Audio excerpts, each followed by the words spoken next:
Hey guys, welcome back. It is Friday and we are going to demystify Leather Machine Co. Cobras with the one and only Leather Machine Co. Master, Chris.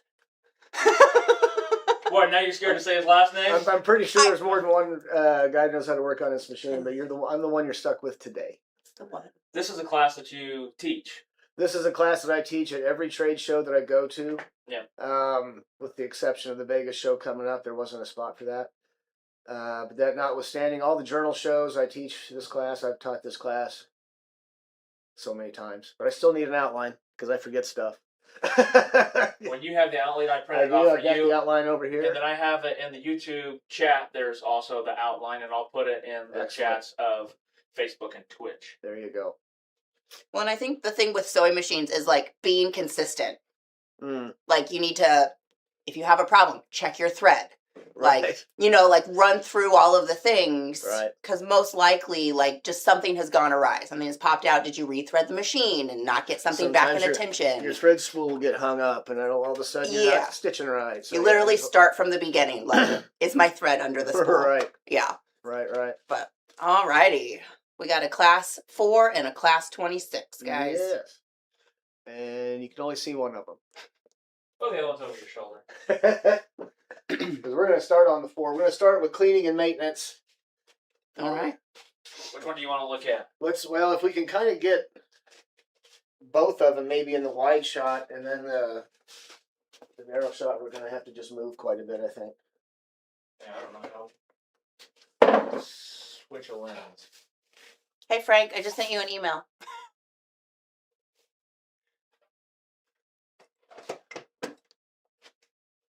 See what this looks like.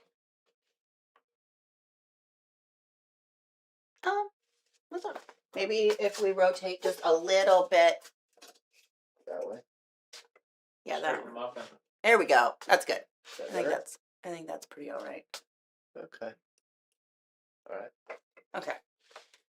That will do. All right, there's not a lot of cleaning and maintenance on this machine. The maintenance part is oil. Use the oil that comes with the machine, or get some just regular Fit Sew sewing machine oil. On the machine, there's all these little holes with red paint on them. There's some back here. There's some back here. There's some back over on this side. There's a couple up here. They say every 12 hours of use. Nobody has a time clock on their stitcher.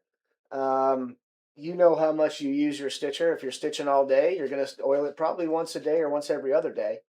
If you're stitching, you're doing projects, you sit down maybe for 10 minutes a day because you're working on tooling or you're working on assembly or whatever else. It might get, go for once a week. So like every Monday morning, oil your machine. Unless you're stitching in a barn, generally there's not a lot of dust in a leather shop other than maybe leather dust. But I've had my machine since 2009. I don't think I have ever done anything more than just blow it out with a little bit of air. You might get a little thread lint built up in your shuttle assembly. But generally speaking, if you keep it oiled, it's not going to cause a problem. Okay? There's just not that much to worry about as far as cleaning goes. Setup. We install our needle. Needle goes in your needle arm. There is a little, we'll wait for the camera.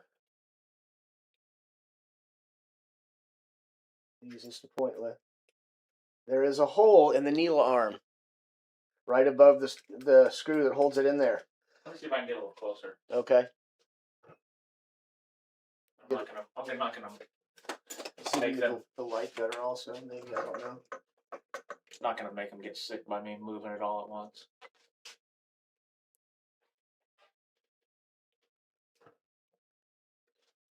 Maybe so.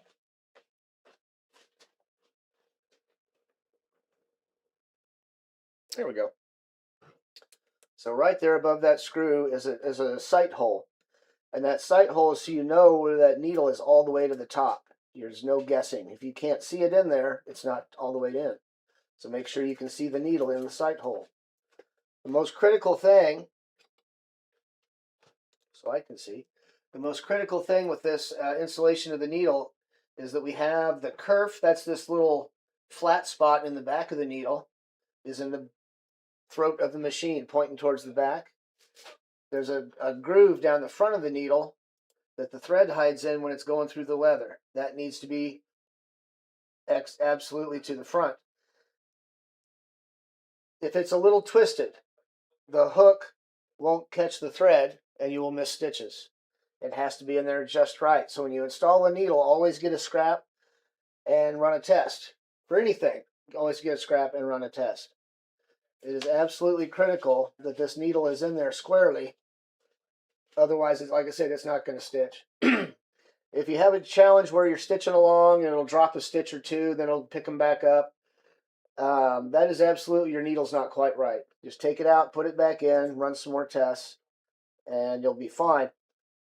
But just remember that the kerf has to be pointing directly at the back, and the groove has to be pointing absolutely straight forward this way. Okay? This is where I usually say any questions.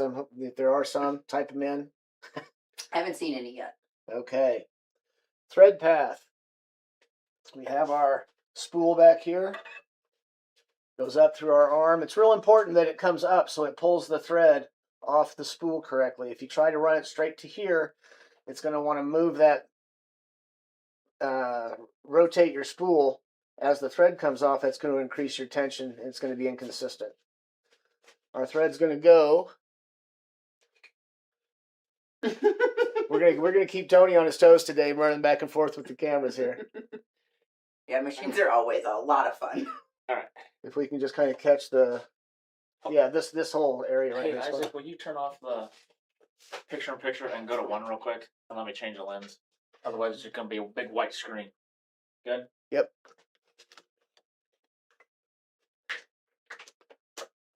That one's too zoomy for the moment. Too zoomy. All right, that'll probably get you.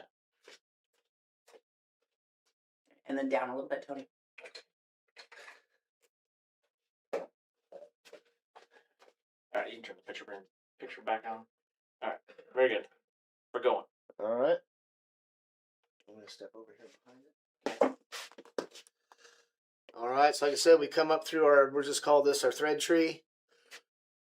This top post is actually pretty important. What this does, running it through these couple of holes, just a couple, it helps keep the knots from building up behind your tension plate. If you take a piece of thread and you squeeze it through a tight space long enough, it's going to take those little coils and bunch them up and make knots. And those knots are going to screw up your tension in a bad way. And this little bit right here helps keep that from happening. Not exactly sure the physics of that works. Okay, so we're going to come down from our post here. You just wrap around it once?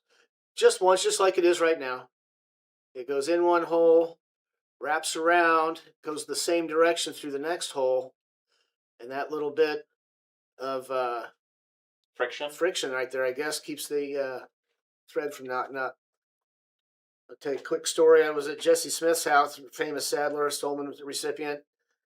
He's got a big old shop, and his thread goes from this post all the way to the ceiling, all the way across the ceiling, about 30 feet down to where all his thread lives.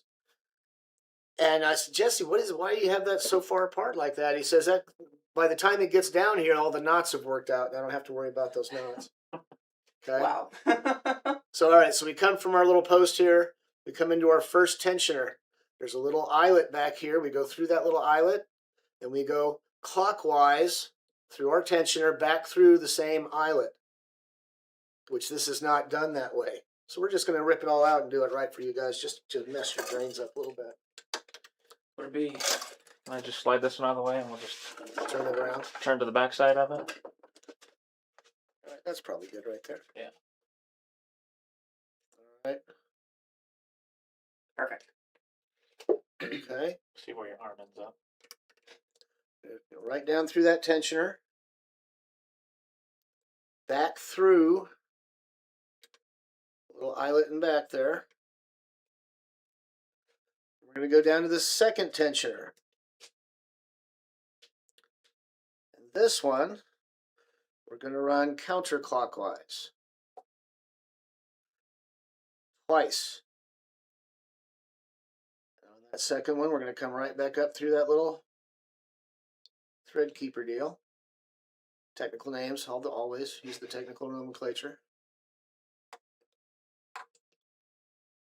Guiding everything in to make sure I'm not screwing it up. We're going to go through this little slack keeper here. The slack keepers, when this thing's stitching, you get this, when this needle comes, or the tension arm comes down, you get a big old loop.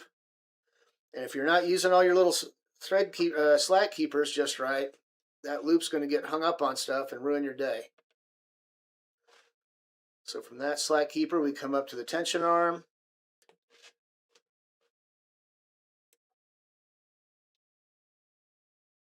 Through that little slack keeper right there.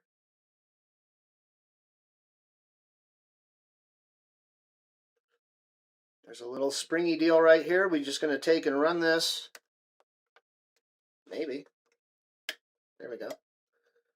Through there. You can fish it through there if you want to, but you don't have to. Now there's a hole on top of our needle arm. It is critical that we make that hole. Once we do, now we can go back through our needle and we're ready to go. So that's your top thread.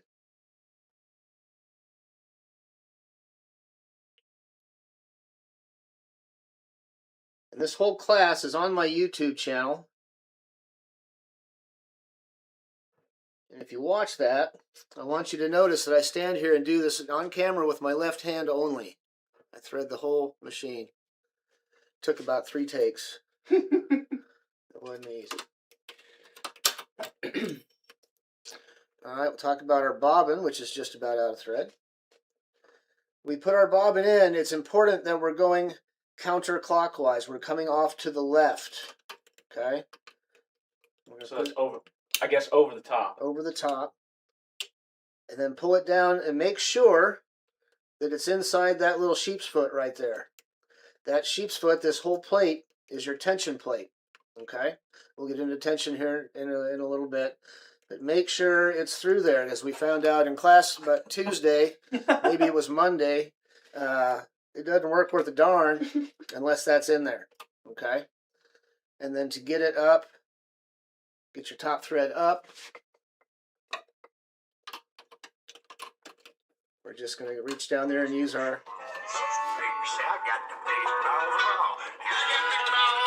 In case you were wondering.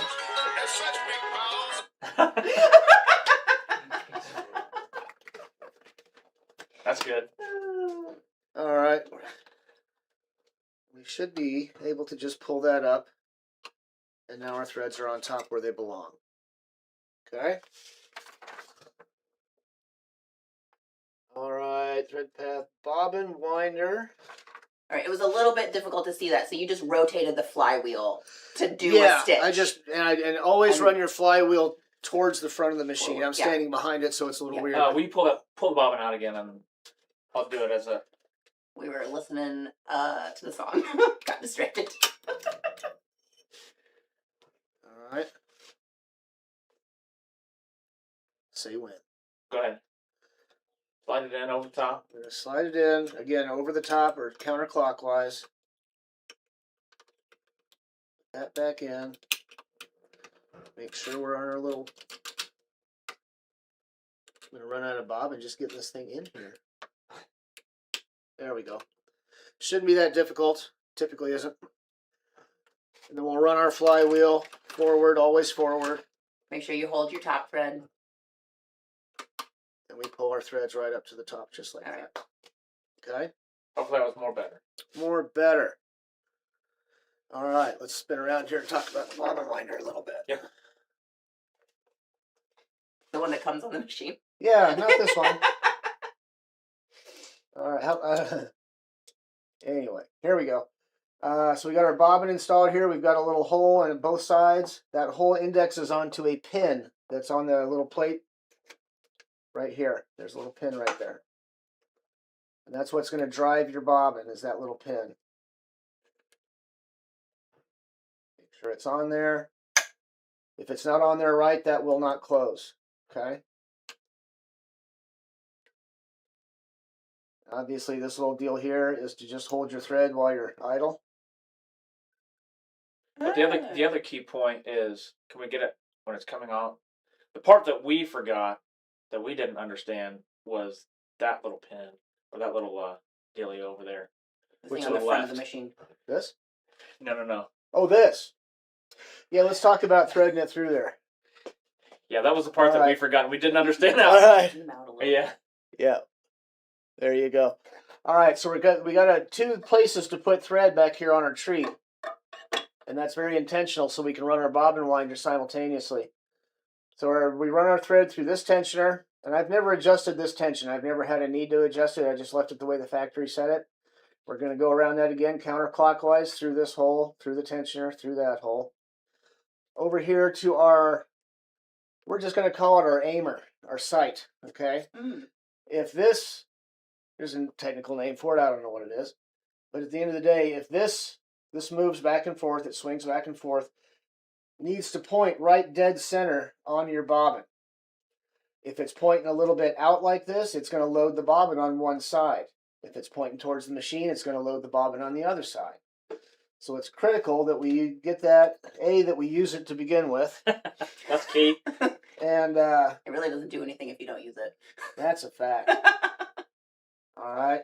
We pull that thread through there, that little hole, and we just hold it. We're going to take the thread out of our needle because we need to run the machine empty to get this started. If we leave the thread in the main needle there and we just hit the gas, it is going to make a major knot and it's going to lock up your shuttle and it might even throw your machine out of time. Okay? So I'm going to see if I can tow this over here on the side. And we're going to let it go all the way over and all the way back. And once it starts going back towards the machine a second time, we'll know that this thread is captured and I can let it go and trim it off. So right about there. And now we can go back to work and this will run while we do it. And when it gets all the way full, this little lever will kick up automatically and we'll shut this off. So this is your go switch, on and off switch, and it turns itself off automatically so you don't have to worry about it. So if you're loading a bobbin but you still want to continue sewing, do you do that first little section? You take the thread out of the needle, you get it going? Yeah. You pay attention to that part. Right. And then you can be like, okay, put your thread back in your needle and I can keep sewing if I'm going to Well, like I load said, my bobbin. once it's locked in there, Yeah. you can trim that off and now your hand's free. And now you're good. Okay. Yeah. Go back to work. Okay. Unless you're like me, which, you don't have any bobbin and you have to fill the whole damn thing. Right. Okay. Bobbin winder thread path. Thread sizes. Top and bottom. On this machine, we tend to run a size smaller on the bobbin than we do on the top. Right now, this is set up with 277 on top and 207 on the bobbin. And what that does, it's not like a better stitch, it's not a stronger stitch or a weaker stitch, but what it is a cleaner back stitch. It allows the machine to pull that smaller thread in a little tighter than a larger thread, so it's not as protrusive. Okay. If you're looking at our little sheet here, we can see over here we've got needle sizes and thread sizes. This is a pretty general way to do this. I actually can run 277 with a number 23 needle on thinner leathers. I'm talking like 10 to 14 ounce. Okay.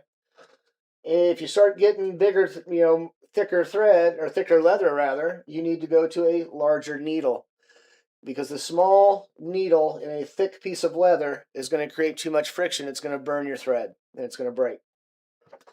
You can go this only lists up to a 25. You can go up to a 26 needle, which is damn near as big around as the post that goes into the needle arm. So you can run some pretty solid thread through these things. The limiting factor comes down to your bobbin. That's with any stitcher. The limiting factor is kind of your bobbin. Capacity-wise, that is. All right. We covered that.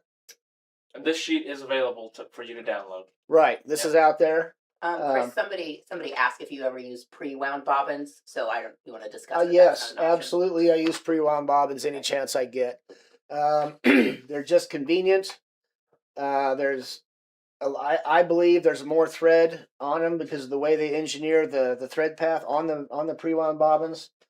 It looks more. Can we see that? Mhm.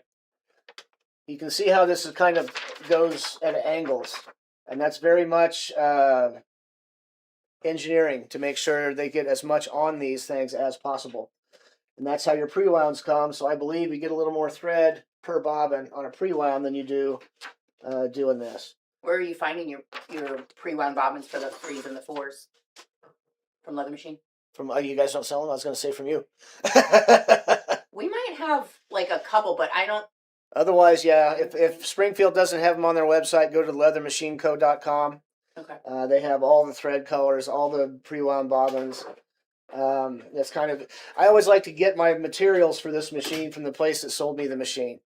It just takes out all the guess factor. You can go to big sewing supply places. There's one in Denver. I'm sure there's one here and everywhere else. Industrial sewing machine places, and they'll have the thread, and it's probably the same thread. But it makes my my conscience a little cleaner, and not cleaner. Just I feel better making sure I get the stuff for this machine from the people that sold me the machine, because I know if they're selling it, it's the right thread for this machine. Okay. Where are we at? Maybe needle size? I don't know if that's. Well, needle sizes, yeah, that's kind of the little chart we talked about off to the side there. Should have printed a outline for Liz too, so she could have read you what was next. Probably. That's all right. We'll get through it. Tension. All right. Something we need to understand about this is this was not designed to sit in your living room or your bedroom or the garage or wherever your leather shop is, and do all kinds of different projects every time you sit down. This machine was designed to sit in a factory doing one thing all the time. The people that run the machines aren't the people that work on them, and vice versa. So we kind of have to realize that we're got to be the technician, we have to be the operator. And we have to know how to be able to change our tensions when we change the parameters of the machine. They'll tell you when you buy the machine that once you've got your tension set up, you can switch sizes, and the tension won't change. The knot will stay in the same place. I have not found this to be true. Even just going from a natural thread to a black thread changes the tension a little bit, where your knot's going to land. And I believe it has to do with the pigments in the thread actually offer a little lubricity, and they're a little slipperier than a thread that isn't colored or bleached. So yeah, we got to learn how to set our tension quite a lot. Well, let's focus on. Got Swift Hammer in the house. Hey, what's happening there, Brandon? All right, the machine has basically 3 places to tension. The first one is the first knob we came through when we were threading the machine. The second one is right here, and the third is in our bobbin. Okay? We're looking for 2 different things. We have an overall tension, which is the overall tension is what's going to pull your thread tight enough that it is sub-flush to the grain of the leather, so it's not standing proud, right? So you want to adjust your overall tension until that top thread is setting into the grain, like you cut a groove, but you don't. You just let the machine do the job, and you subset that thread, okay? Once that's accomplished, now we start playing with, okay, where is the knot in the leather? And somebody should have been thinking and brought a knot checker. A knot checker? That's another thing that I'm making that I haven't quite got for sale yet. Oh. What's a knot checker, Chris? A knot checker is a 1mm stainless steel rod in a pin vise with a little piece of rubber on it. My needle's not square. We're going to fix that here in a minute.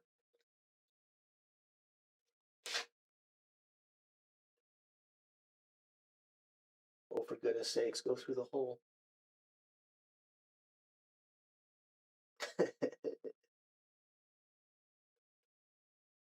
Sometimes you gotta hold your tongue and Yeah. There we go. and your pinky's just right. There we go.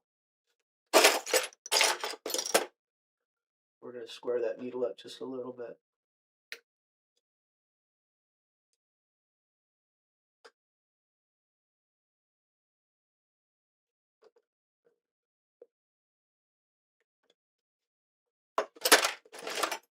All right.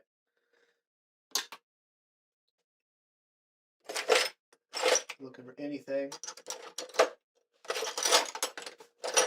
What you might do. Have a teeny tiny awl. Yeah, that'll work. Okay, it's not 1 millimeter, but Yeah, that's right. The trick with using an awl, which is what I used the last time I did it here, is that it's pokey and you can actually poke into the knot. So you have to be real kind of gentle. And we're going to run a test here. One thing to remember on any of these sewing machines is they are tension based. So you have to create the tension by holding those threads until the machine can take over. All right.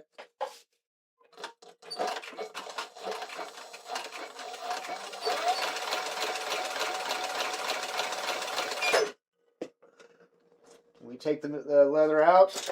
The needle arm, or the tension arm rather, has to be all the way to the top. That way we know we've pulled that last knot out of the shuttle assembly.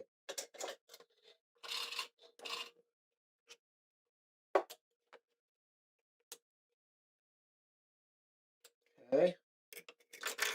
We take our awl and we gently poke it down in there until it stops. As soon as it stops, we stop. Now run my fingernail right there. Now I know that that's where my knot is. I'm going to be okay with that. It's because this is two different thicknesses of leather. That's still pretty close to being centered. Okay? We're just going to run with that. But that's how you check where your needle thread is. So if it's the overall tension is good, but the say the knot's clear at the bottom, we need to loosen our bobbin, which is, there is a set screw. Are we on there? There is a set screw that holds our tension screw in place. Our tension screw, let's see if I can move this around so you can see it. There it is. The tension screw, you can see, presses on this spring plate that has our little sheep split that we talked about earlier that we had to get our thread through.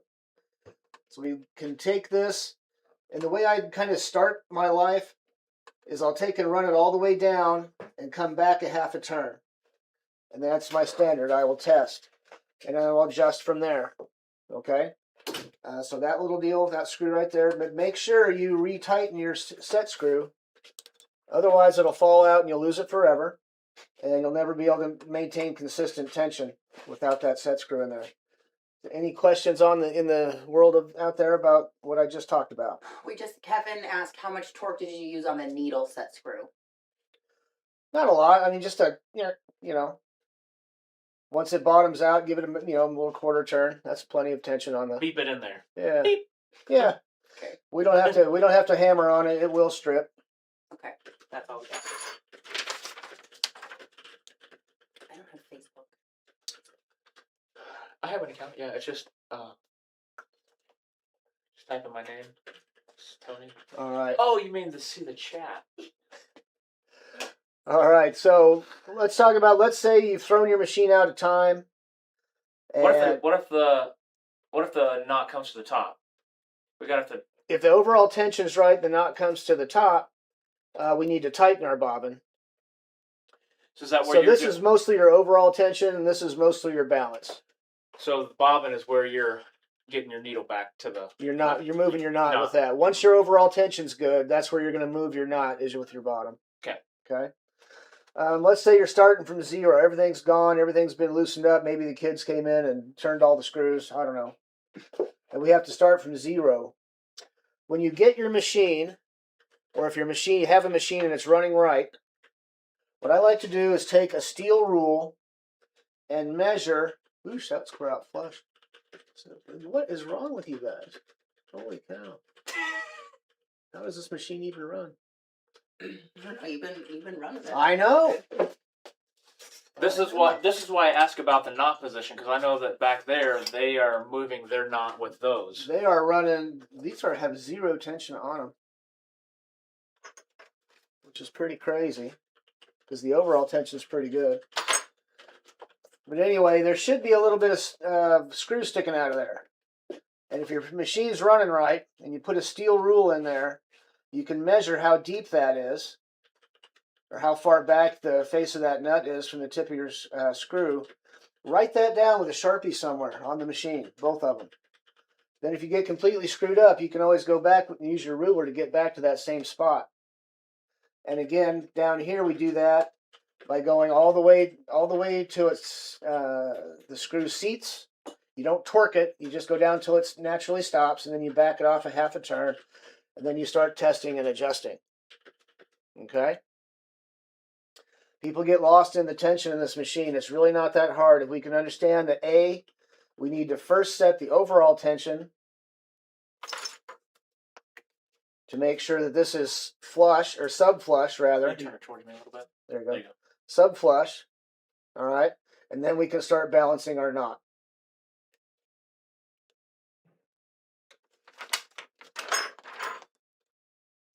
Finding home, that's what we just did. Center material, we just did. All right, if you're new to these machines, I like to equate the learning to use this, learning to drive this machine as similar to learning to drive a clutch. I hope everybody watching has learned how to drive a clutch in a car. That notwithstanding, when you learn to drive at all, typically you've got a parent sitting next to you. They're stressed out because you're driving their car, and you're stressed out because they're stressed out, and you're excited for driving.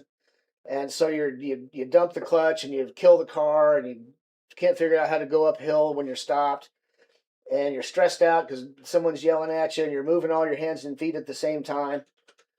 But we all learn to do it, and it's the same with this. You're pretty much using at least one foot and both hands at the same time, all the time. And you're driving, and you're worried about your work, and sit down, just like when you're driving a car. Like when I was a kid, you go find a parking lot and you learn to drive a car. Same deal. Get you a bunch of scrap and just burn up a half a roll of thread. Just get used to the machine until you're bored with it, and then maybe turn the speed up a little bit and do it till you're bored with it. Talking about speed, I run on the motor down here. There's numbers, and they're RPM numbers, revolutions per minute. When I came in, this machine was set up at 4,500, which is screaming fast. I dialed it back to 2,500. I want to say my machine at home is running 2,000, which is about 3 stitches per second. That seems like it's really fast, but it's not. This machine will run incredibly slowly.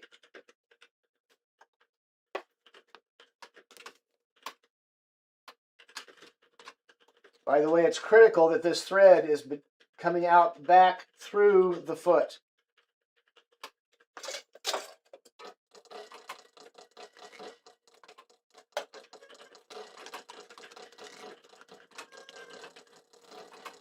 So you can make this machine crawl without turning the motor down. But you need to know, yeah, that's about 3 stitches per second, give or take. Also, all you're doing is steering. You're not pushing the material through. You're just steering. All we're doing. Until you run out of bobbin thread, and then you stop. I was gonna say you might want to wind a bobbin. We'll just use a different color. Okay. It'll be all right. Always check your bobbin before you get going. Seriously, especially if you're doing a belt or something.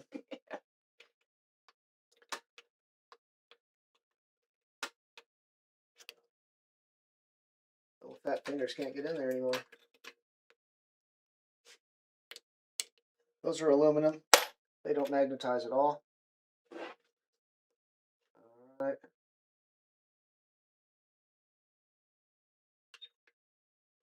And we're coming off the top to the left.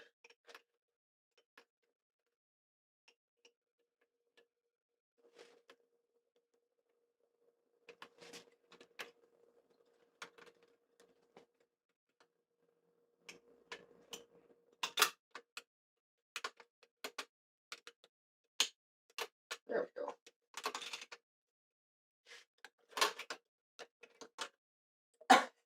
Swifthammer said, I blew up a needle and got embedded with shrapnel earlier this week. Ooh. Minimal blood on the project, though. Minimal blood, It that's was- all that matters. Yeah, that was... You're fine.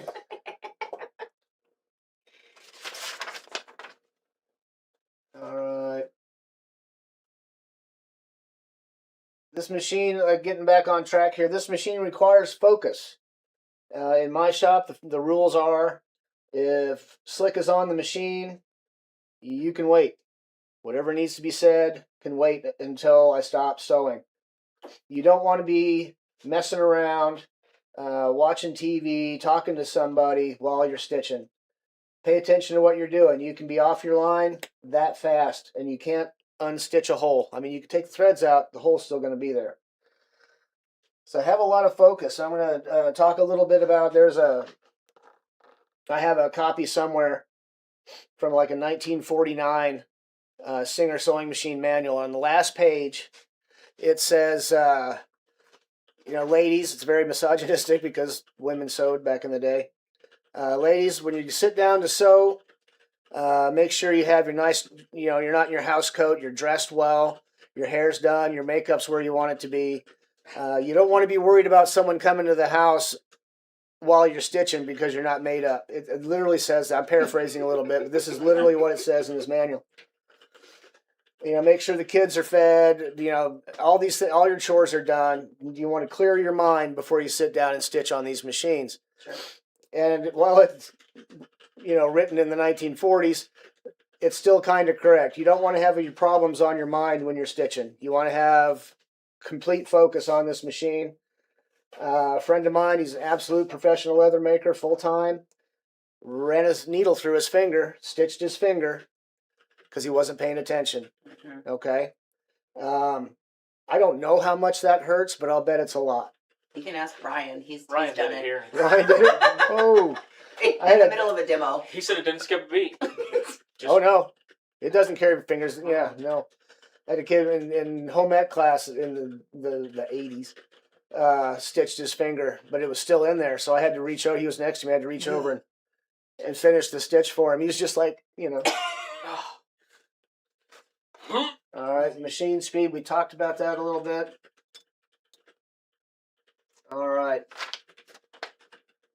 The ellipse. We're talking about, on these machines, the way they work, the thickness of the leather greatly changes your stitch length. And if this unit right here, what the hell was that? Orange Peanut is rating, and we got some confetti. And that's fine. Okay. There's another group of people coming to watch us. Okay. All right. Wasn't ready for that. Moving on. All right, so this is how you set your stitch length. This plate is a big wedge. It's thicker up here than it is down here. And where this is on that wedge dictates how long your stitch is going to be. And it doesn't, this is reverse, and it's going to be automatic. So if you got 6 stitches per inch down here, you're going to have 6 stitches per inch up here. Talk about these numbers. I don't know, can you see the numbers? Let me Probably try. if you spin. So all these little numbers right here, it starts out at 0 up here. It's 4, 6, 8, 10, 11 for some reason. All right. Those are metric. Those are millimeters per whatever. Maybe it's just per stitch. Okay. The only thing that works out in English is the 6. On a, let's say a 14 to 16 ounce stack, the 6 will give you about 6 stitches per inch. If we run this down, the stitches get smaller. or larger rather. Sorry, larger. The farther you get away from 0, the larger the stitches get. When we put, say as an example, since it's what we've been doing all week, put a holster welt in there that's 3/4 of an inch thick, and you leave it at 6, you're going to get about 10 stitches per inch on that welt. And that's going to be bad because if the leather's that thick, the stitches are too close together, the tension will pull through and leave the top stitch under the grain. Okay? We got to make sure there's enough space in there, so we have to lengthen our stitch when we go to something thick. On my machine, I've got little marks with Sharpie over here, so I know exactly where to go so I can get back to it quickly and I don't have to measure every time. All right. Let's go over the reason why. Sorry. I was just gonna say there was somebody that was talking about like the thinnest material that you would be comfortable with sewing on this machine. You work that into. I would say probably if you're using 1/38 thread, you might be able to get down to like a 6-ounce stack. The challenge is with the larger thread, if you try to run a real thin piece of leather, the knot's going to show. I don't care what you do or how you do it. If the thread's too thick for the thickness of the leather, that knot's going to show. So if you're going to sew something thin, you need to go down to like a 1/38 thread, which is about as small as you want to do on this machine. There's a way to cheat 69 in it, and the way to cheat 69, the problem with 69 is the bobbin tension. You can't get enough tension on the shuttle or on the bobbin deal there. So what you have to do is turn the bobbin around backwards so it's clockwise instead of counterclockwise. Then the thread has to make a U-turn around the plate. That creates tension, and you can cheat the machine into using 69 thread. No, I didn't say that. You're not supposed to do that. Yeah, but just the size of the needle then is always just going to be bigger. So you're just putting a bigger hole in thin leather. Right. Well, you're going to have to move your needle size accordingly by a little chart over there, right? So if we're going to want to run a 21 needle if you're running 69 thread. That's still a bigger hole than what you would get on a 26? I don't know. I've never done a direct comparison like that. But I'm pretty sure, because I've talked to Dave about it, 21's about as small as you're going to get on this machine. I don't think they make a 19. I feel like somebody at one point was looking for like a 20, or there was like a weird 20 thing.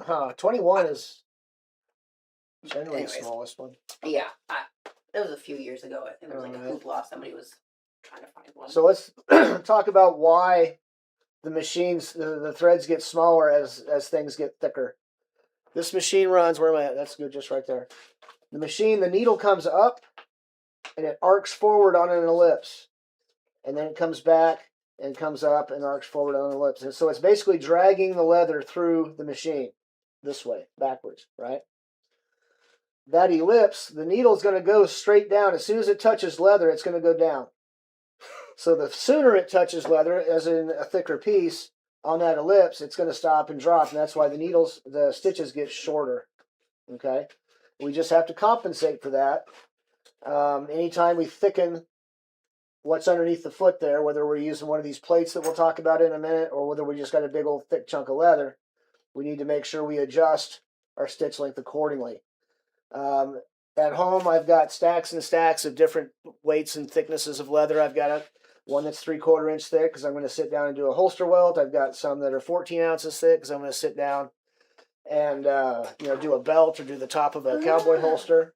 You've got pre-made like test stacks for your specific projects that you do. Absolutely. Interesting. Okay. Absolutely. All right. And that's whether it's if I'm doing something with an exotic, it doesn't matter. I've just got piles of different options over here of things that I've done, so I can make sure that it's going to work with that stack before I put my project in there and ruin it. Okay? Always test first. Always, always, always test first. I'm going to let you guys tell me about questions if there are any. Our raid was an interesting group. I wonder what... Jimmy says you're quite a respectable man. I wonder what Orange Peanut... You don't know me very well. What they do? No. Oh. No, they're just kind of a Mr. Leatherman. Okay. Presser foot tension. That is this knob right here. The more you screw it in, the more pressure you're going to get on your presser foot. I have mine backed out almost all the way.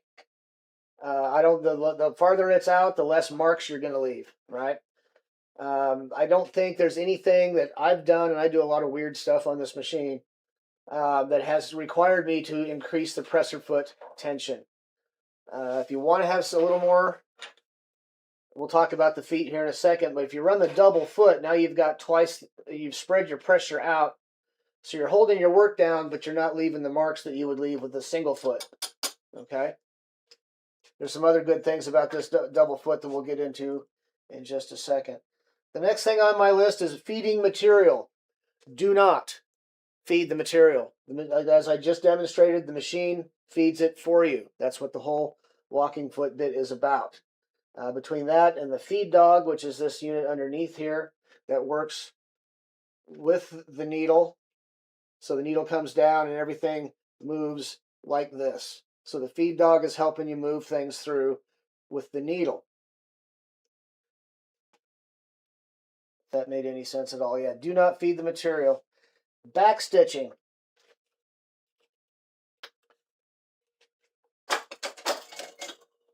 It will backstitch into the same hole unless you do that. So what I did there is I didn't move it all the way up. If you don't hear it click, the stitch length is going to change. It's going to be smaller. There's a gentleman who ordered a machine and couldn't get it to backstitch in the same hole, and he was a big Facebook group guy making a lot of noise about it.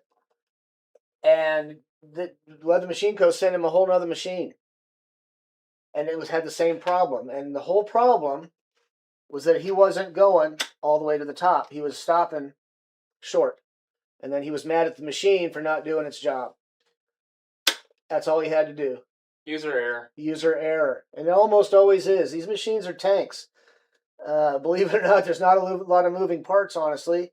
And it's hard to break them, honestly. It's really kind of hard to break them. When David asked me to make that video that's on YouTube, which is also on the Leather Machine Co. website, he says, I want you to cover this, and timing. I'm like, well, I don't know how to do timing. He says, what do you mean? You've had that machine forever. I said, I know. You don't break them, you don't have to time them. And I never had to do that. Getting back into back stitching, it's important. We're going to go forward just a little bit. No, we're not. Or no, backwards just a little bit. So we're going backwards. Anytime you're switching from forward and reverse, you want to make sure your needle has gone down and come back. Now we can switch this way.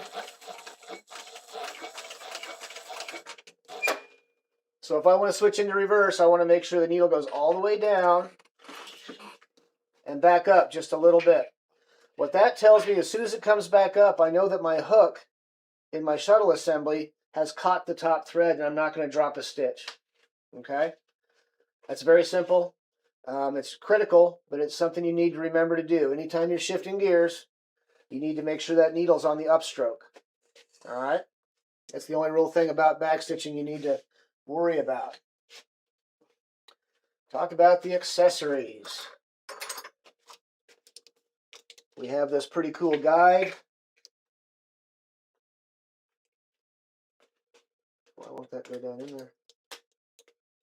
Oh, because you're an idiot. That's why. That explains a lot. Oh, you guys. That's supposed to. There it is. Now I knew it was supposed to go down in there. I'm not an idiot after all. At least for the moment. Slides in there. If this was, a piece of leather wasn't in there, we could slide it over, adjust it however much we want our offset. Now we have a nice guide. It works really well on long, straight things, belts, straps, etc. It does not work on things with big inside curves, like, say, the top of a holster. You're not going to be able to move it around fast enough. It's going to screw up your stitch length. Available is a unit that bolts on behind the machine, and it's like a ski on its side, and that swings in and out like so. And that is because it has a long flat surface, it's a much better guide than this one is. That one, the guide I'm talking about, doesn't come with the machine. This one does. I think the flip down is like 120, something like that. If you Is wanted it? to buy it, I believe it. yeah. I believe it. But it is amazing. My machine's old enough that it doesn't have the screw holes in it back Yeah. there. So I haven't drilled and tapped it yet. So even though I have one, I've never used it. All right, guys. The top stitch plate. Let's just get this out of here. It's not necessary at the moment.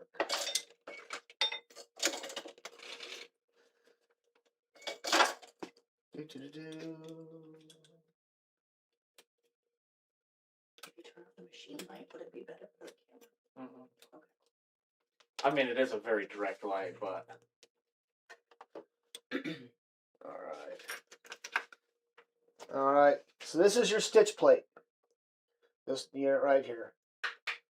Okay, and if you notice inside there is the feed dog. Yep, that big oval hole right in front of my finger. Okay, yep, right there. If you're doing something where you're stitching right at the edge of the leather, I mean just right on the edge of the leather, and it's not quite as, it doesn't have any body to it, it'll actually push the leather into that hole. What the top stitch plate does is it makes it so the leather has somewhere to land on this side and it doesn't push it down into that hole.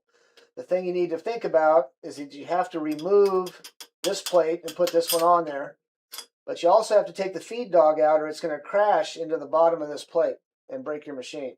You don't want to do that. So we take the feed dog out, there's a screw in there. You take the shuttle out, you pop that screw, unscrew it, take it out. That screw is typically over torqued to the nth degree. I have broken screwdrivers trying to get that screw out. I'm just warning you. Maybe get an impact screwdriver. It might help a lot because it's just a slotted screw. All right. So we take the feed dog out. We put that in. Now we have a top stitch plate. What does that mean for your moving the material if your feed dog is no longer there to You're move right. your Thank stuff? you. I got sidetracked. You're good. Anytime you take the feed dog out of the game, you have to increase your stitch length because now the feed dog isn't helping the needle move the leather. So the needle's not going to move it as far. It's a small amount, but you need to make an adjustment. This is a stirrup plate. My friend Terry had to explain to me how this works, and I'm still not quite sure in doing stirrups, because the way I build stirrups, you don't put the stirrup in the machine, you build the leather and you put it on the stirrup. But anyway, this is meant to go around the tread plate, the transition from the wall of the stirrup to the tread plate, okay? It increases the radius of our cylinder arm to a much smaller radius, so you can get in tighter spaces. The only thing I've ever used this for is doing gussets on bags, because it allows you to get, if you have a real tight gusset, it allows you to not have to worry about stretching it out over this whole cylinder arm. You can go around the corners with this plate. Now, we've talked about anything thicker means you have to change your stitch length. Take the feed dog out of the game, you got to change your stitch length.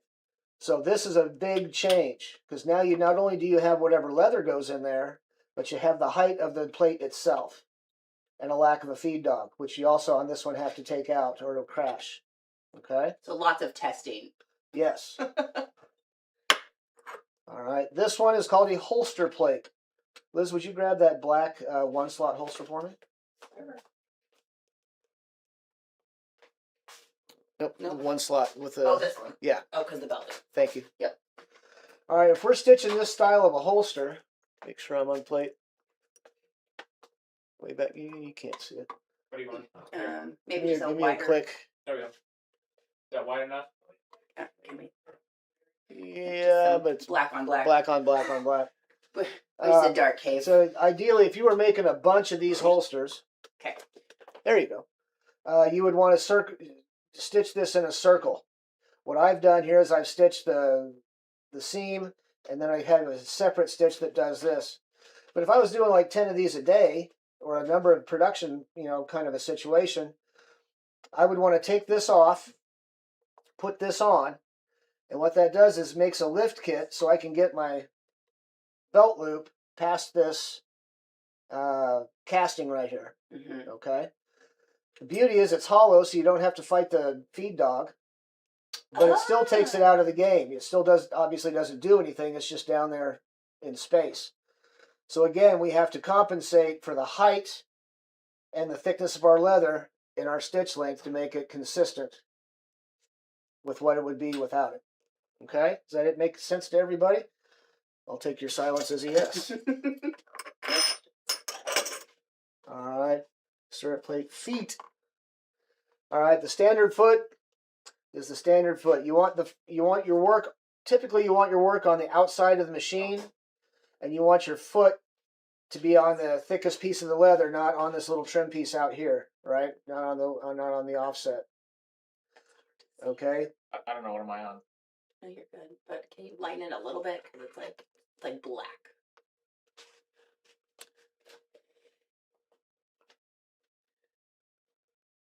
I think it's because you're sitting underneath the lights and Is you just it? got a glare Okay. on it. You're You good. got it? Yeah. All right. This is the inside foot. We replace this one with this one, the inside foot. The inside foot is really handy for doing a flat back molded case. Because when you're doing a flat back molded case, you want your needle to be right up against the wall of the case. So when we do that, we always do a flat back case. We always leave the back extra wide so the presser foot has somewhere to land. And then we come back after we're done and trim off to the stitch to the stitch itself. All right. So that's what that foot is for. And then there's the double foot. The double foot is what I use all the time. And I'll explain why. There's a couple reasons.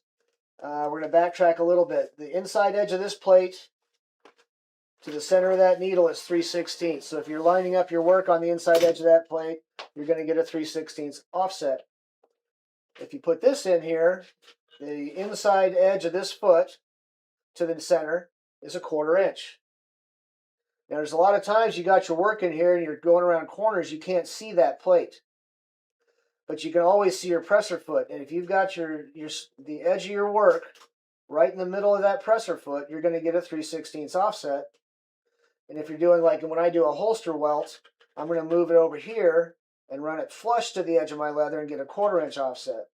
All right. So this pretty much lives on my machine all the time, unless I have a specific need. If I'm doing bullet loops, I got to put this foot on. If I'm doing a flat back case, I got to put the other foot on. But most of the time, I'm using my double foot. All right.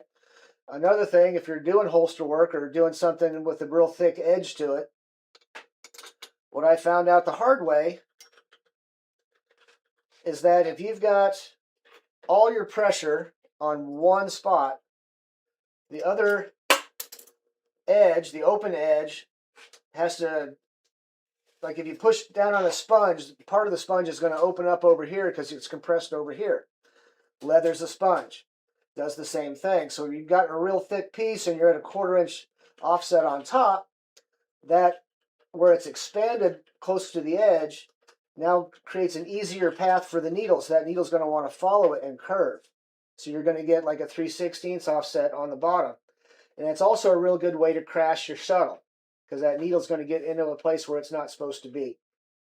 When we put our double foot on there, it stabilizes the pressure, and now your needle can go straight up and down on that thick leather. All right.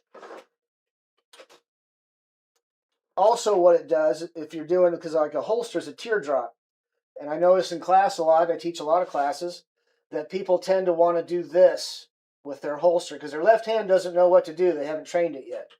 So it's doing this. If you see that there's a gap under one of your feet, you know you're not holding it right.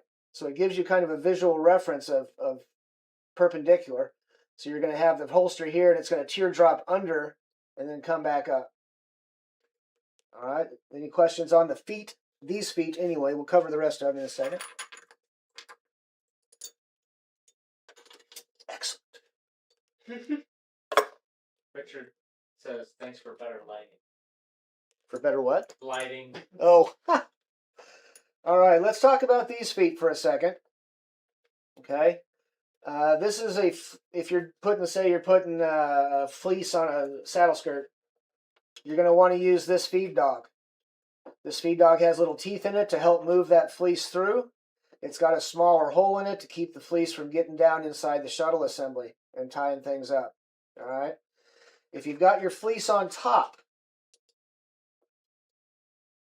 you want to use this set of feet here. You've got your needle foot. The needle foot has a hole instead of a fork. That fork, you try to run fleece through there, it's just going to snag. So this has got a little bit of serration there and a little bit of an angle to help kind of keep that fleece down as it moves forward. And then this also just keeps the fleece down. It's big, it's got cleats in it to move that fleece. And I personally, if anybody out there knows a reason why you'd have the fleece up, please let me know. I have no idea. Generally speaking, we're going to want to have your fleece down and your bottom stitch in the fuzz where you can't see it. But that's what those are for. And what this is for, this big square wire deal, don't know. I could make some stuff up if you want me to lie to you, but honestly, I just don't know. I'm not going to be demystified. Not demystifying that a little bit. All right. Troubleshooting. You're stitching along just fine, and all of a sudden your knots are blowing out the back. What's likely happened is you've got a problem in your thread path. Okay.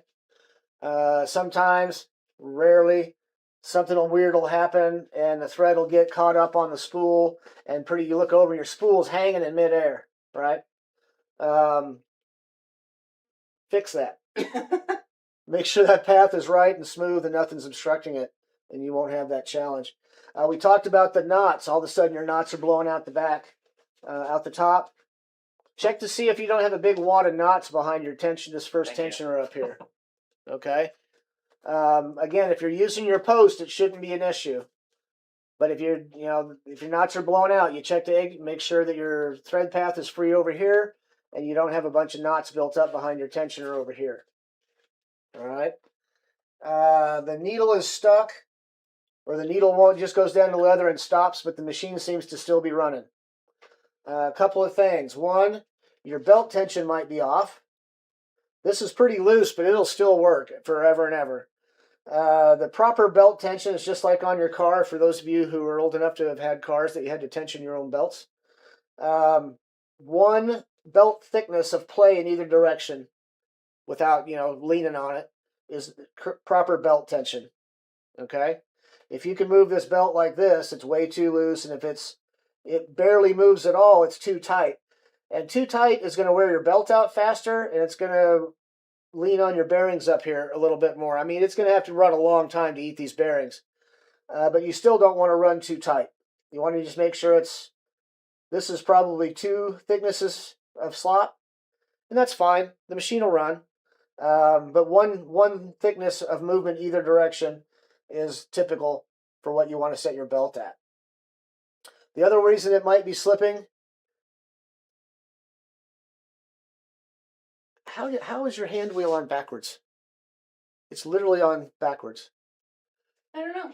So That's a good question. if the wheel was on correctly, which it's not,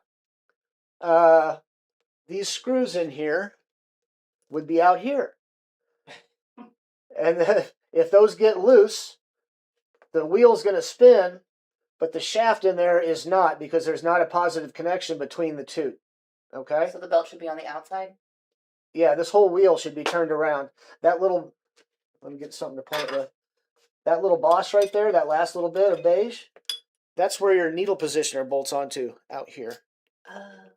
Yeah. So this is just 180 out. It's going to run fine. Hey, you can put your wheel on backwards and it's still good. And it still works. But yeah, if you wanted to put a needle positioner on there, that's a unit. And it actually fits onto that little boss right there, over here. So this is just a little bit out. And that was really confusing for a half a second there. All right. How to strike the leather, where we do things. Didn't he set ass this up? backwards. Yeah, probably. If you've got a bunch of knots and junk on your back stitch, it's likely because you're not shifting in the right place. You're not allowing that needle to hook.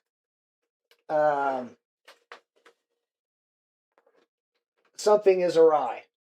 So when you get a bunch of knots on your back stitch, it's likely because you're shifting wrong on a back stitch. Just stitching along, you should never ever have knots down there.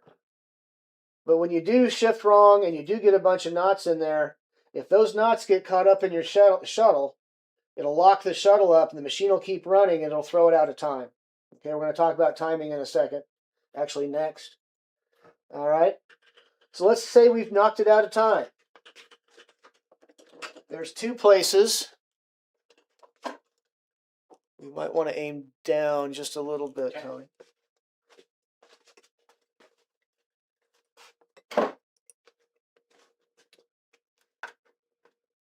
Are we going in the shuttle?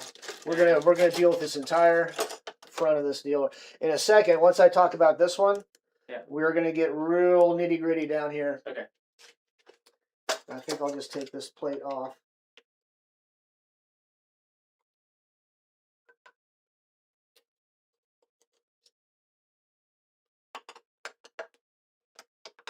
A lot of sirens on Glenstone. It has to do with that Springfield drivers are incredibly dumb. All right, whenever I take something apart, I like to thread the screws back into the holes. It makes it much harder to lose. Did you go check other machines No. for our wheel flippage? I went to use the potty. Ah, The coffee needed to go out. had to tinkle. Coffee in, coffee out. I understand that. All right, we're going to pull front.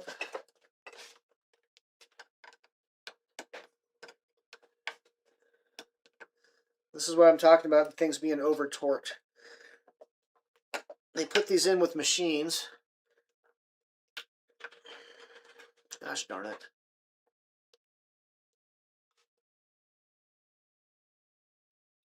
Maybe it's this too. Can you get lucky?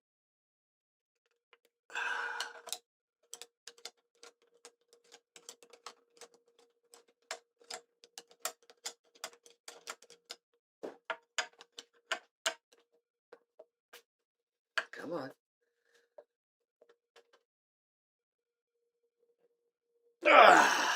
Nope. So we're going to do a virtual tour. The needle arm, this one here, comes up in here and it's held in place with two set screws. So if you break your needle or you just run into a piece of, maybe rawhide in the middle of your leather and the needle stops and the machine keeps going, the needle's going to break and the whole unit, the whole arm is going to push back up inside that assembly. Inside that assembly there. So you have to take this off and rearrange it until it's correct. If we get a knot, then this is going to lock up and the shaft is going to move because it's just held on with a set screw. All right. And I'm going to show you how to check the timing itself. Well, first of all, we need to look at, this might be a pain to see, Tony. Some people say that it is a pain to have to see me. Okay. Katrina, there is binding attachment feet that we call them welting feet for the 26, but there's not welting feet for the 4. Right. So when we move over to the class 26, we'll talk about that.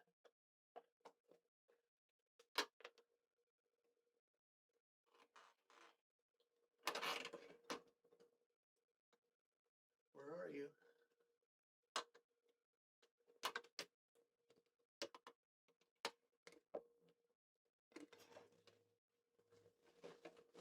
Are you fuzzy? My eyes. That doesn't look right. Oh.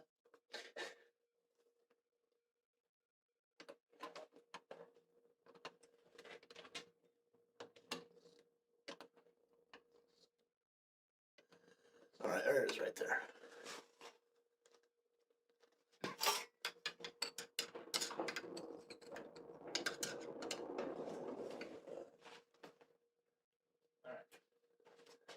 Hold tight. No worries, I get it. When I do this with my own cameras, I'm always, okay, this is where we pause to move the cameras. Yeah, I'm just trying to see which one I have the most. Will you hold that? Movability. Thank you. I may just have to do this.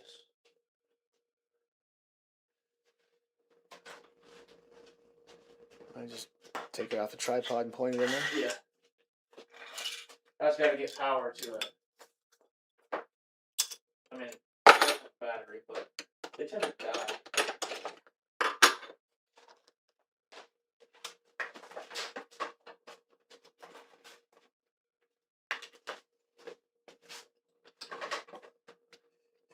All right, here we go. Oh, and then I'll need you to hit one over there. Oh. Ready? I think so. So down in that deep black hole, my screwdriver is in a very large Allen screw. And that very large Allen screw is what you loosen. You move your shuttle back to where it needs to be, which I'll show you in a second. And then you tighten it down. And again, this is going to be hella torqued on there. So you really have to crash them to get them to go out of time. Like I said, I've never had to change the timing on my machine, but I've definitely crashed my machine. Broken needles and stuff. And I've never had to mess with this. But I know for sure that other people have, so that's where that screw is right there. Okay? Alright, switch off of it? Yeah.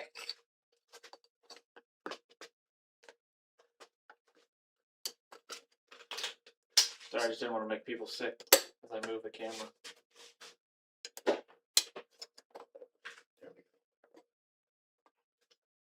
Alright, now let's see if we can get a camera shot of the actual timing. What it's supposed to look like.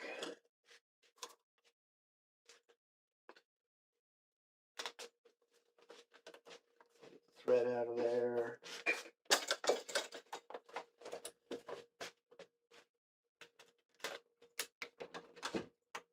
Richard, sewing machines really have not changed much since they were invented. That's fact. They really still function basically the same. This one's just a heavier duty. Duty. Yeah. So, but honestly, they come down. They make loops from the top and the bottom that intersect with a wiggle of the bobbin. Okay. Tony, can we get pretty much right in there?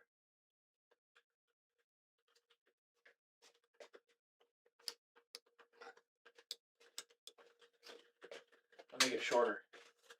Yes, pretty much. Was Singer the original sewing machine, or is there an older brand from Singer? I'm going to say there are some older brands. I want to say sewing machines came out of Germany Okay. initially, but I'm not a historian. I'm just kind of swagging it. Let's see. How is that? Ooh. Little lower? Actually, if we can move the camera up just a tiny bit, we can almost see what I need to see right there. Okay. Just a teeny tiny little bit. That's good. That's good. That's good. No, that's not. Okay. That's good.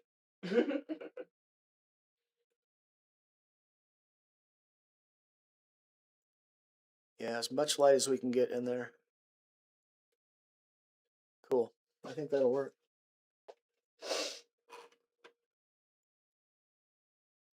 Nope. Gosh darn it.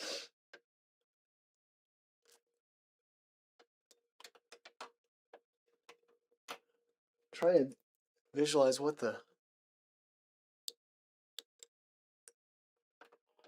Trying to find my hook, and I think it's right behind this plate. Can we shorten it up some? Go down more? So we're like literally, I kind of almost, as opposed to looking this way, I kind of almost need to be looking this way. Okay. Up from the bottom a little bit.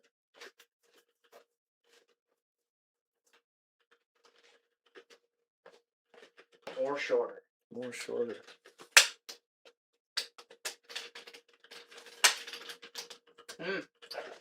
So this guy, Elias Howe, he is credited with inventing the first lock stitch machine, but then he had to have a patent war with Mr. Singer. Aha! In the late 1800s or mid 1800s. That's pretty common. Yeah. Ooh, we're getting real short. But he That might also be- that might invented work out real well. the zipper, so that's cool. Better figure out where I'm shooting first. Yeah, so we want to be aiming right at my fingernail.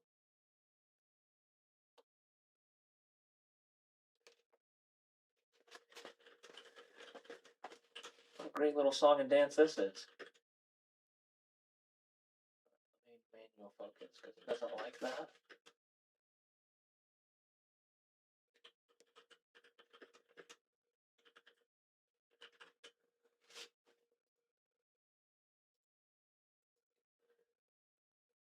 Why don't you want to focus?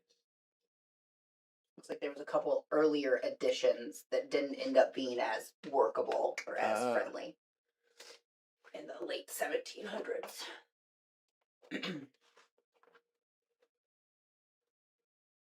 Felt like I was closer before. Now it doesn't want to focus.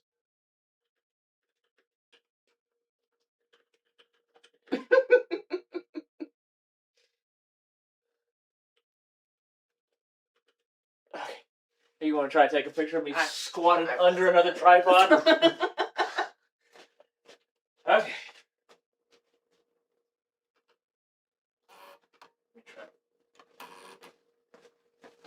Yeah, that's gonna work. Yeah, that's good. That's good. That's gonna work. You can see the needle and all that. All right. So after all of that, Good? okay. So we can see if I can do this. Right about there is the end of my hook, or the beginning of my hook rather, right?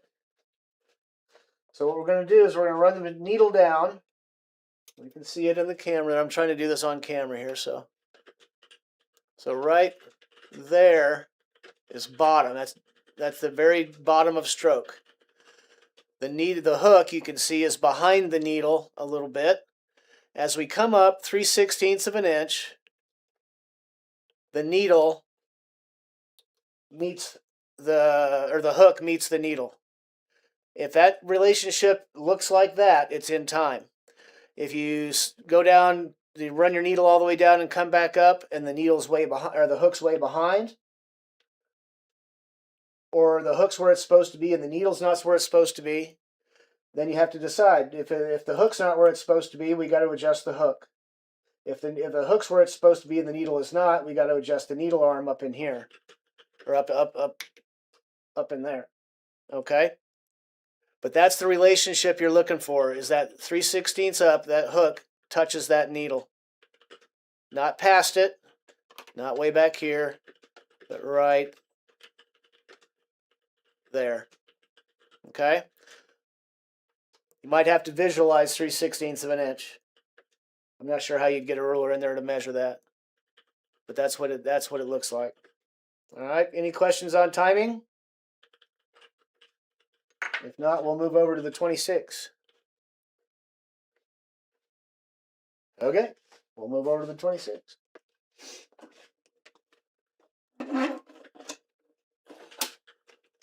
There may be questions in a minute. That's fine. We can move back. We can move back. Richard is learning a few things today, and so I he just unplugged. appreciates your time.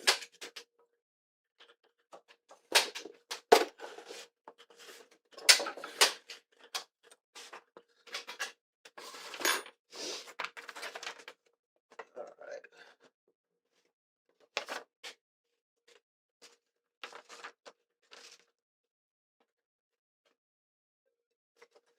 Where's my pointer, though? I like the pointer.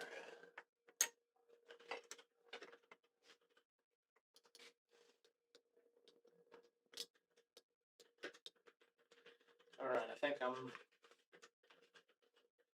ready. Okay. Actually, we're going to do this first.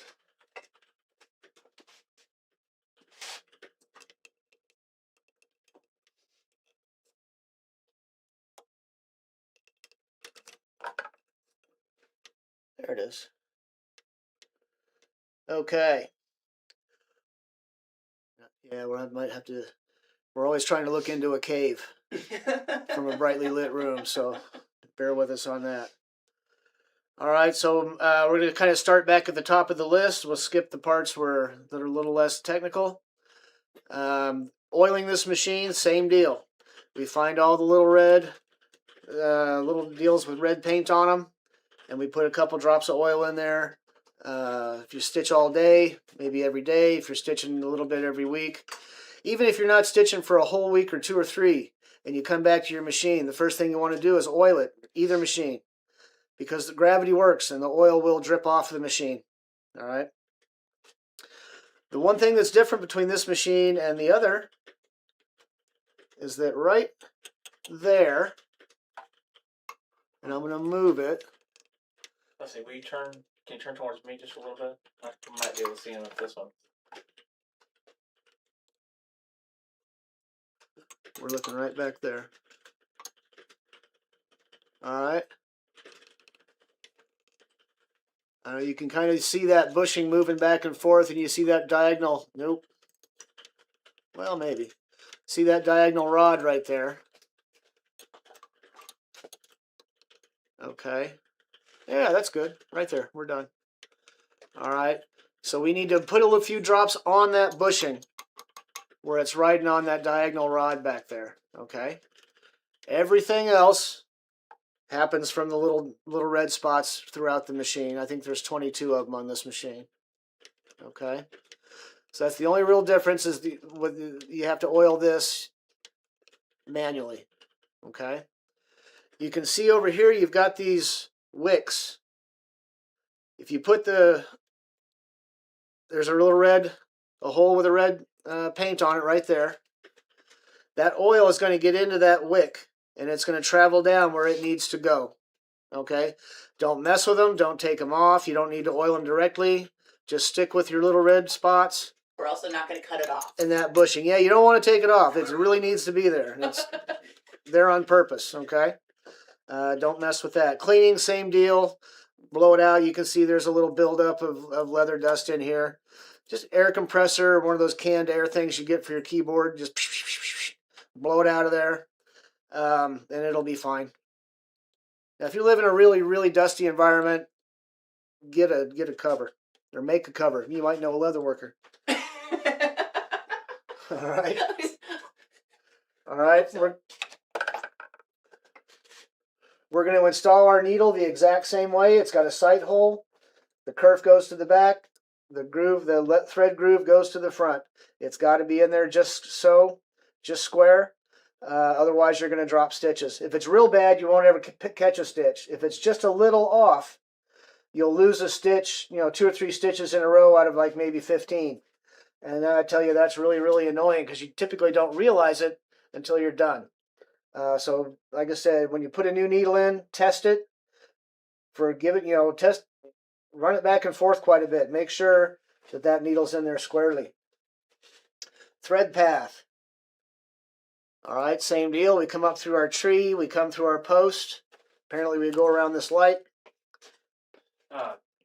We're gonna switch camera angles. Well, or if we can just put the cover down. Oh. Okay. I can't see through it. You say so.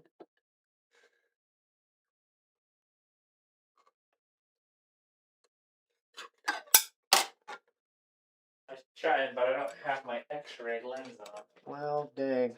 And it's also metal, so I have to pay more for a metal X-ray.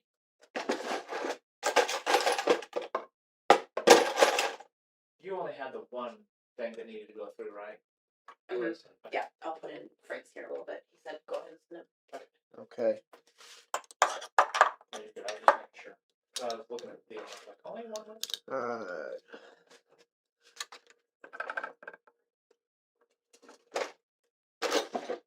All right, thread path. Maybe I should do this over here. Yeah, that's better. All right. So like I said, through the tree, through the post, around the light. There's a little slack keeper right there. We go through that. We come clockwise through this tensioner. We come into this tensioner around counterclockwise. It's really important that we go around this little red stud right there. You can just see the end of it. It needs to go through the tensioner and over the top of that red pin. It's very important. Then we come back down here, and we're going clockwise again through this tensioner. And there's a little spring here. As you can see, we come underneath it. In this hole, there's a little tab, and we got to hook that little tab. It's easy, just run it in there, hook it, so it comes on the outside of the tab, through our wire thread keeper, through our tension arm, which is behind, which you can't really see it on screen, but trust me, it's there. Back down through the same tensioners, through this deal. If you really wanted to, you could lube this. I've never had a need for lubed thread before. Not to say that you don't, but that's what that might be for. Just you can fill that piece of foam right there with your oil. Then we're going to come down through. There's a little hole in the needle arm, just like the other one. Different hole, but the same principle. And then we go through the eye of our needle. Okay? And I recommend if you got to, like, say you're going to change to a black thread or a white thread from what we're using here, cut it, tie the two pieces together. There you go. Cut it, tie the new thread to it, and then gently work that knot all the way down through till you get to your needle. Then you don't have to worry as much about catching all the little pins because it's going to follow the path of the old thread, right? And it will, if you're buying a brand new machine, it comes with thread in it. Like, it's set up and it has been tested. And that's a bunch of thread's going to be wrapped around back here. Just cut all that mess off, tie onto it, and pull it through. We have had a few people in the past be like, oh, I got a used machine. It already had thread in it. But they are testing that machine to make sure that it functions before it leaves the machine. Right. So right. That is what it's supposed to look like. Absolutely. All right. So that's our thread path. Bobbin winder.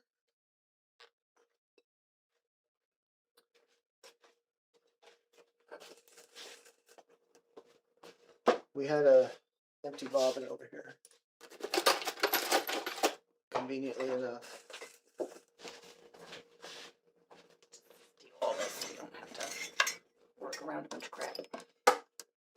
What will I do if I don't have to work around a bunch of crap? All right. Are we on camera? Here we are. We're going to come through our little guide there. We're going to come underneath our tensioner. Our thread on. Okay. Make sure that's okay.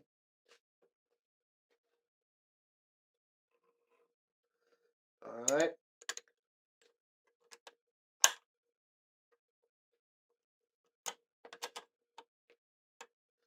Okay. Thread's out over there. We're plugged in. Jesus, you guys. We're going to let it come all the way back across, just like we did before. Yeah, see that? Screw this up there.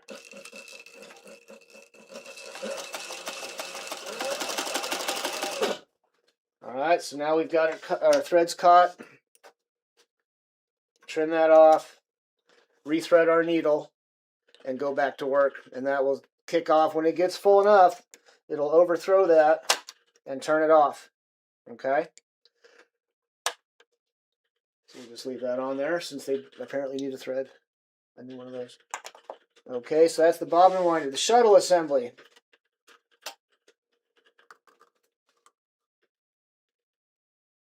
Oh, Tony. Yes, sorry. Shuttle assembly. Oh, sorry. I'll wait. You're going to have to go up and over and around. Well, I was finding lunch. Yeah. I'm trying to get you fed before we Hey, I don't mind that. send you out. Uh, It's okay. You do Is this this. a ship? And then, what am I looking at? Oh, This. I gotta go up and then Oh. Yeah. come on, Oh, get okay. Maybe we just switched to that one. I don't know. While you do this, Latigo was asking is, do you ever change how many times you go through this? I don't. Once it's set up and running, I leave it alone. Okay, like even if you go to like the heaviest thread that this will run, you're not changing how many times you do anything No, there. unless the machine tells me I need to in Okay. my testing. Okay. No. Okay. I can just get closer with this one and not get in the shadows.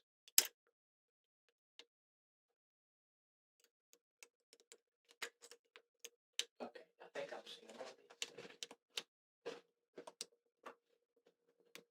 Okay. Okay. All right. So on this, again we're counterclockwise. Which doesn't even seem right. It probably is. You slip it over there. There's a groove right there. I doubt you can see it. I can barely see it with my naked eye, but there is a groove right there. And then we come up.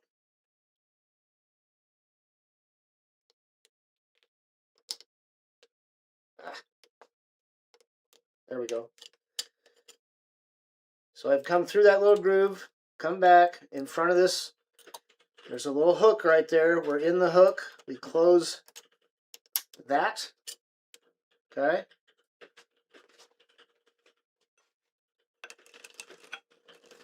Oh, we're not in the needle. It's not going to catch it if it's not in the needle. I mean, we started with no needle, so Yeah, we're there's halfway that. there. There's that. I'm completely blocking the. Yeah. This online ordering thing. That's a little much. I figured we'd go with local company for our last hurrah. I've enjoyed them. How come it has that? How come it doesn't have healing? If that's the place I think it is, I've had them before. They're pretty good. The Chicago? Yeah. Okay, you didn't add it to order. There we Yeah. go. Yeah. Okay. The other one that's really good is the Halle Berry. Yeah, that's what I had last time. Yeah.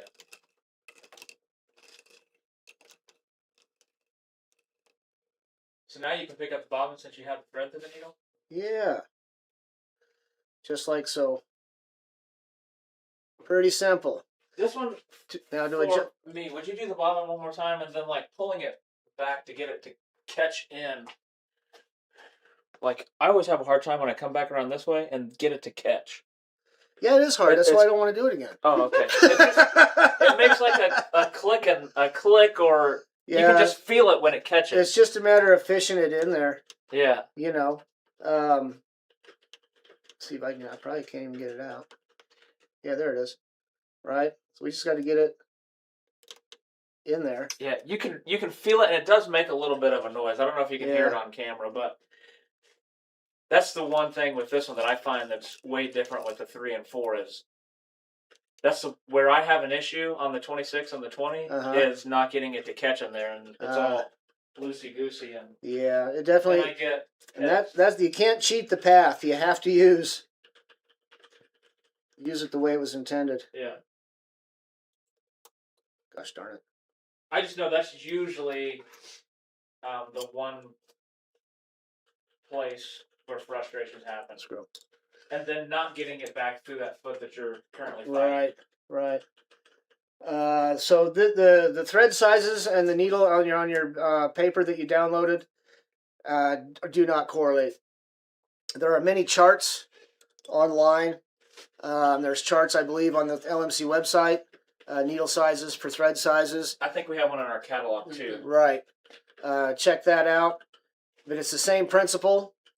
The thicker the leather, the bigger the thread, the farther apart the stitches need to be. You get real thin stuff, then you can get down into your crazy small. But it's critical to make sure that those combinations are correct.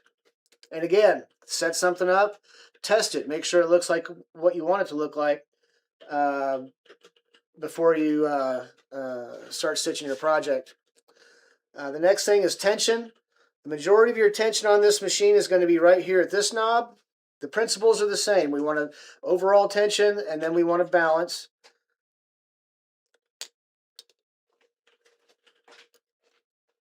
The tension screw on the that doesn't help you at all. The tension screw for your bobbin is right there. It's a little teeny tiny booger. Okay. Zoom in more to it. You're going to need a precision screwdriver to get to it. I don't know. Can you See that? Yep. And you can see there's a steel plate behind that screw, and it's loose on this end. So as you tighten that screw, this is hard to do on camera. As you tighten that screw, it's going to loosen or tighten that little steel plate to make your tension more or less. Yeah, it's a little like a little finger. It is kind of a little flat finger that sticks out there, yeah. And it's just held in place by the screw. And everything's backwards right there. That just holds it in place. We don't have to worry about that screw at all. There's no set screw or nothing like the other one. We just mess with that one. Okay.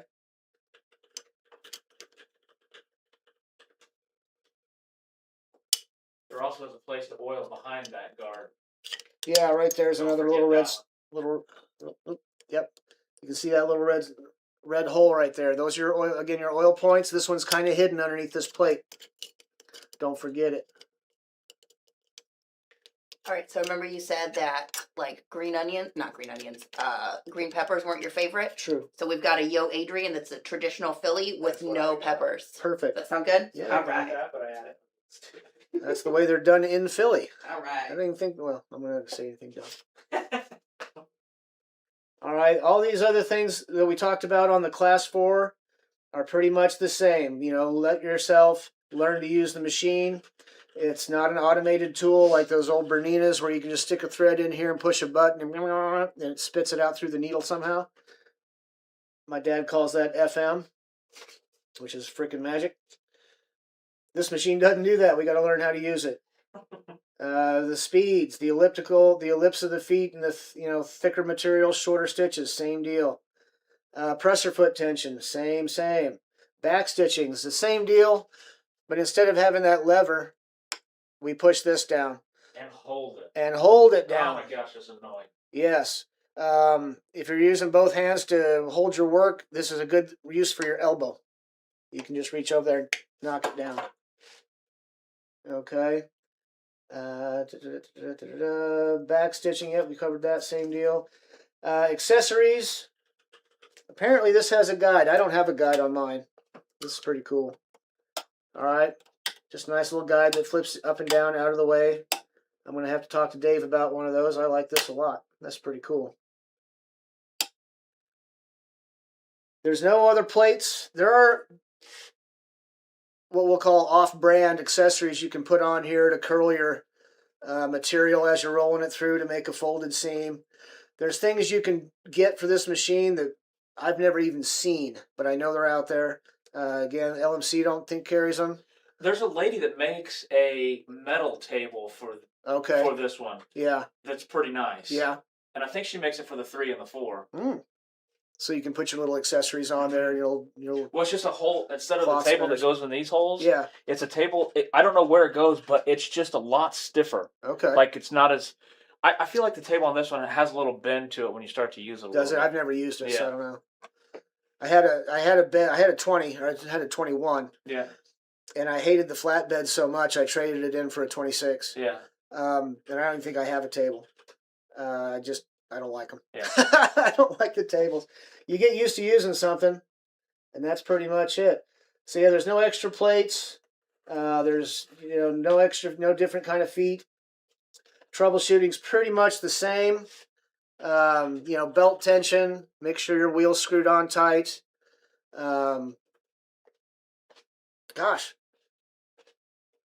That's pretty much it. I mean, everything, they're very similar, other than the, integral mechanics. Oh, the stitch length. Stitch length. Yes, Changing thank stitch you. length on Thank you, this one. thank you. Yeah. That is this knob over here, because this is actually used in production. I'm not going to mess with it. But you turn this knob, and that adjusts your stitch length. And again, I think these are metric. So how long each stitch is versus how many stitches per inch is what that's going to tell you right there. Okay. Holding that down the whole time you're reversing. Yes. Yes. Use the elbow if you got one. That's right. All right. I can't think of a whole lot. I'm good at answering questions, but I'm pretty much through my outline here. If anybody has a question, oh, by the way, this button does nothing. Timing. We didn't do timing. Let's do timing. That button does nothing to the push. It does nothing. Yeah, But you that can't used push to it? be. You can push Oh, it. you can push it. Yeah. So it used to be, In case you're bored. you know, this. If you push that, there was a rumor that if you push that button, it would time the machine automatically. That is not true. That is absolute horse Wouldn't puppy. that be fancy? All right. That's your automatic timing mechanism. Mine's This out of the broken. way. Hello. Why won't that come back through there? Well, I have tools, boy.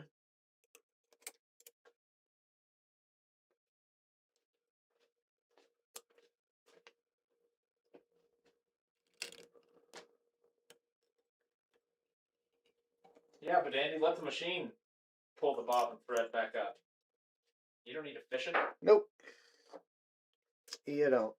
All right. Pause for quick Station identification. quick disassembly. See, this machine's been used. This has been off before. We don't have to overcome the factory torque there.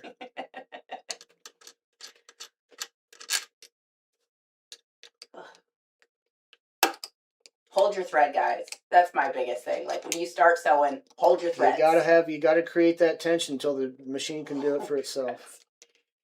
You're just gonna cause yourself so much grief. Because if that's you where don't do that. that's where the knots on the back stitch come from. One of the many ways you can get knots on your back stitch.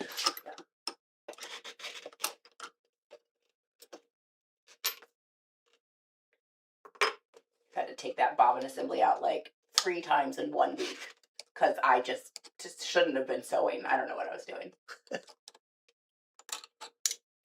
I love it when I step on the bar and the foot lifter at the same time. And nothing. So this one could probably use a good blowout. It's got a little bit of lint built up and some dust. Just as a matter of...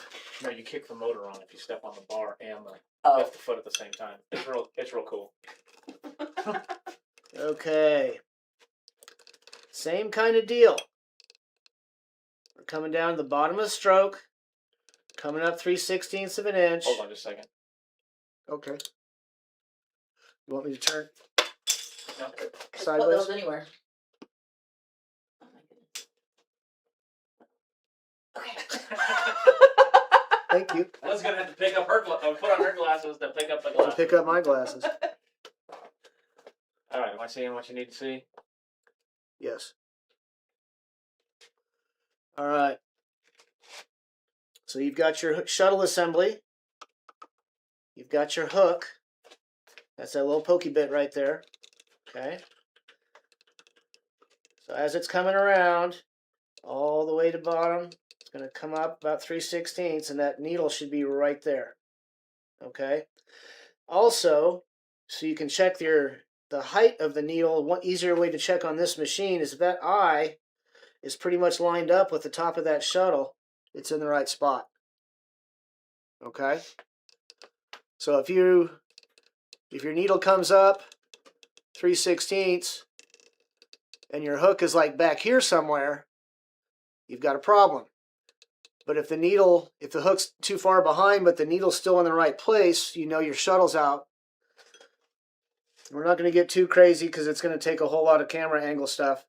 There's a plate on the bottom of this down here. We take the plate off. There's 3 screws that hold the mechanism to the drive shaft. We loosen those 3 screws. They are hella torqued on there. Just warning you, they're Allen screws, so you don't have to fight a slide screwdriver. You break those loose. You move it where you need it to be, tighten it back down, put everything back together, and run a test. Okay? It's right here. That plate is right there. All right? When you crash your machine, you're not going to remember everything I just told you. Go to the LMC website. Stephen Van Plu has an amazing video on how to time this machine. And that video will walk you through it as you're panicked about the fact it needs to be done. Watch it like 3 times. Right. And then get out your tools. The biggest thing to remember is the relationship between the needle and the hook. That's your litmus test on whether your machine is set up right or not. Okay. Now I think we've got it done. Okay. All right. All right. I think. The little black button is used to reset your safety clutch. Well, when someone explains to me what a safety clutch is. Well, see Al Bain's video explaining the safety clutch. Okay. I'd rather be lit on fire, but all right. I'll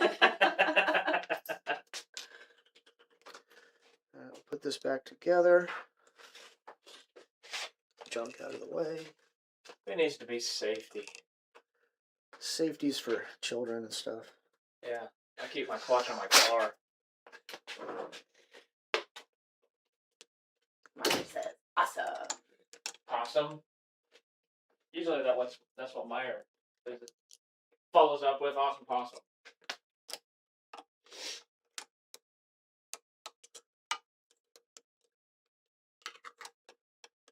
Magnetizing your screwdrivers would probably be helpful. It's always Our nice next to have video, like how to magnetize your screwdriver. Yeah. Get a lamp cord, plug it in, wrap it around there, magnetize your screwdrivers.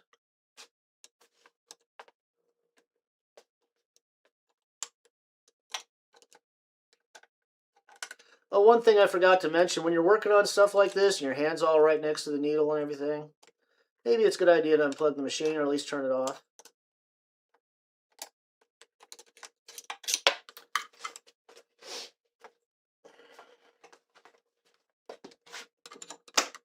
gotcha.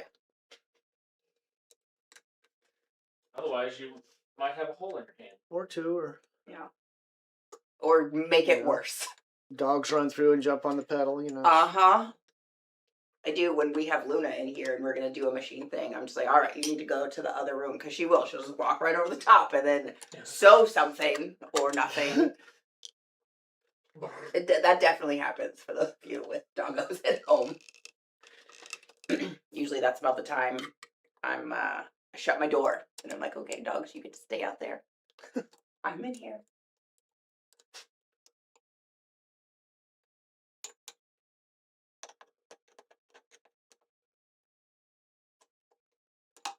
There we go.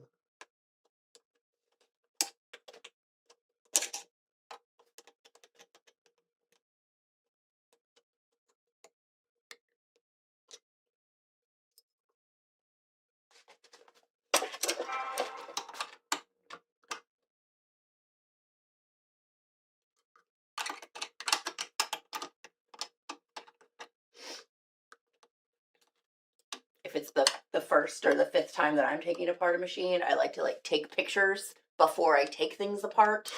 That way I have some references when I go to put them back together.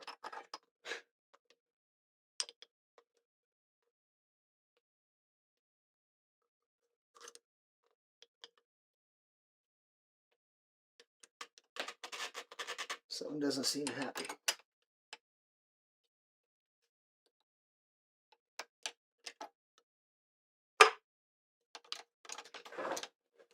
I can't believe we have that whole flywheel on backwards. Frickin' Denny.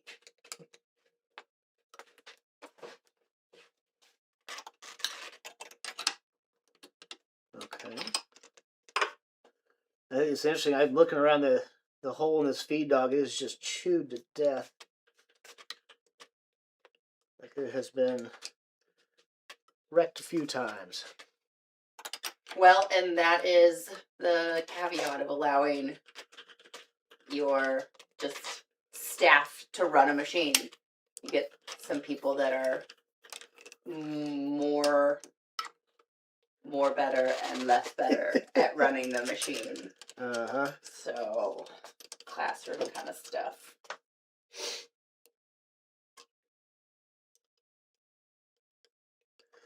I had a guy in class. He's a bit notorious in my class. He's taken this in my classes several times. And he's no longer allowed to use a sewing machine. He literally, other than just breaking needles and stuff, he really just threw it out of time. I had to time the machine in class one time, which I didn't have time for.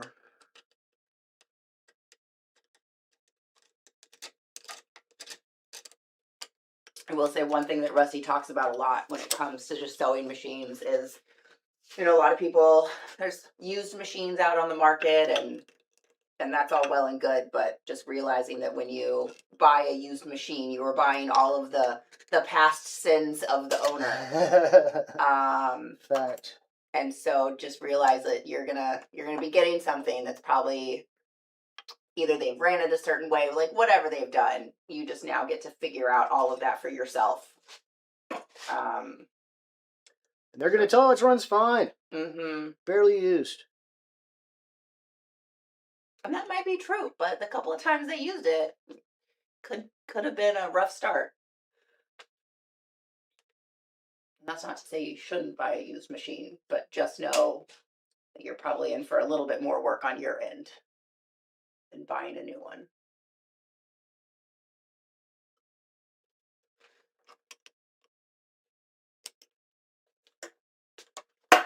Stay.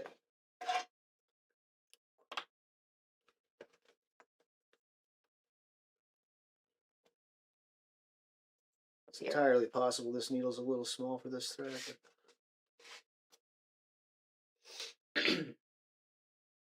So these machines both come as like a standard or a premium package.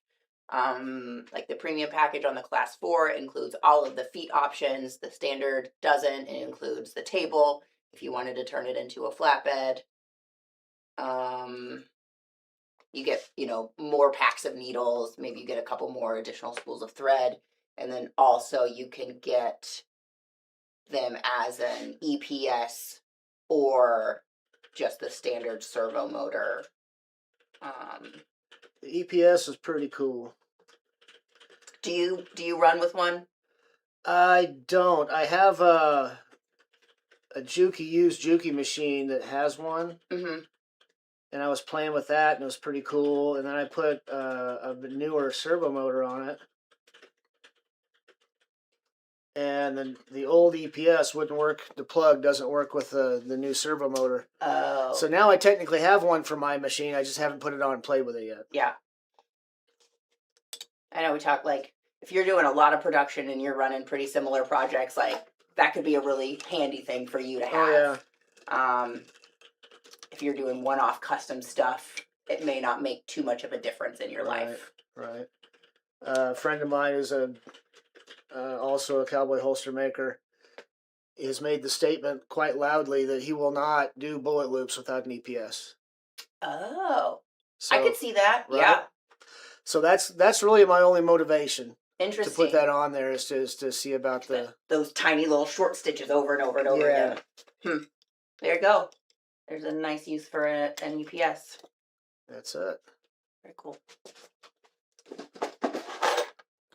All right, so I'm going to retension the class 4 since I've changed it.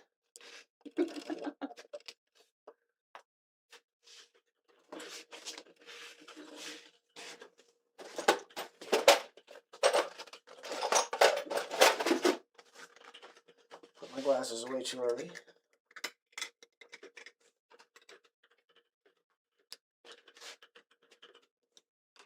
Oh.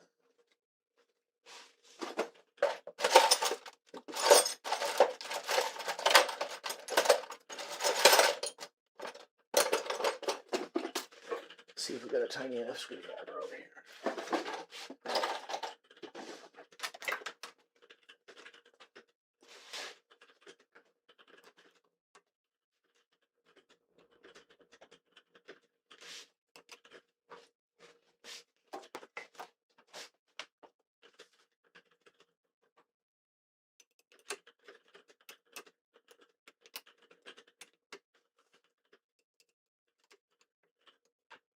Holy cow.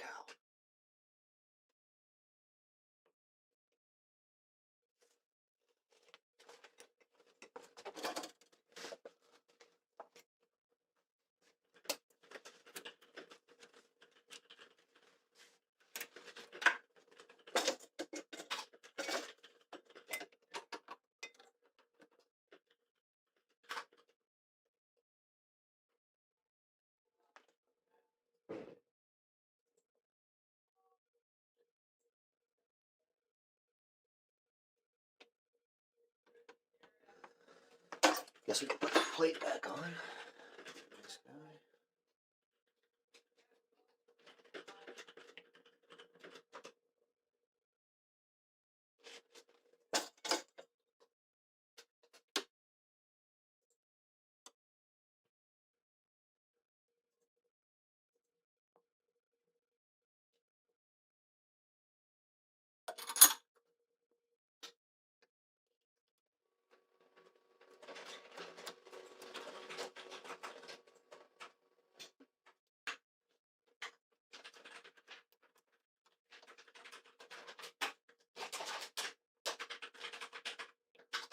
Thanks for your order.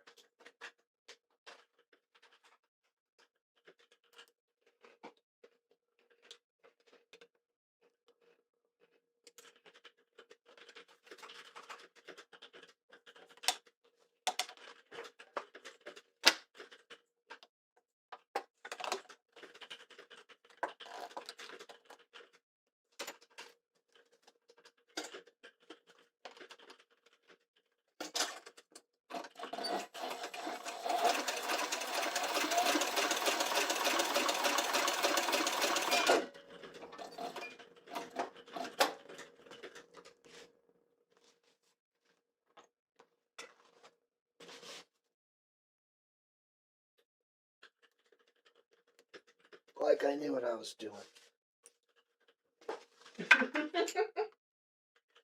Okay, I put it in process that one.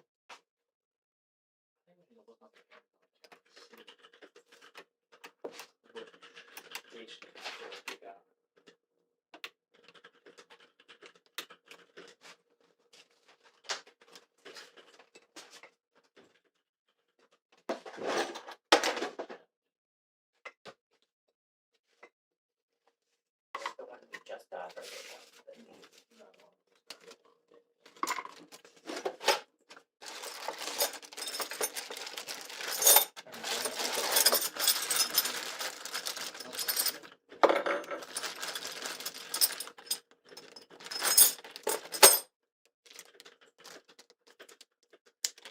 that that's just what we ordered. This is what we just done. Yeah. I just told Tony to order something and that's what he chose.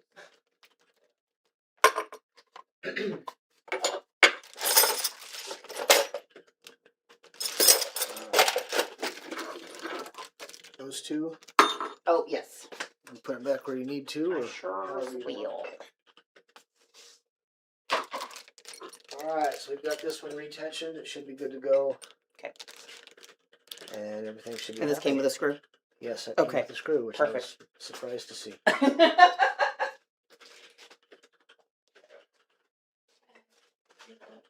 Make sure I don't drive away and leave my pad as a permanent display in here. It is beautiful. All right. We're gonna finish this up. Did we finish this up already? Well, I think we're still on. It's just no one's saying anything. Gotta do the wheel spin today. Oh yeah, that we need to do Oh, that. okay. Okay. You want to spin one of those machines around so we can have the.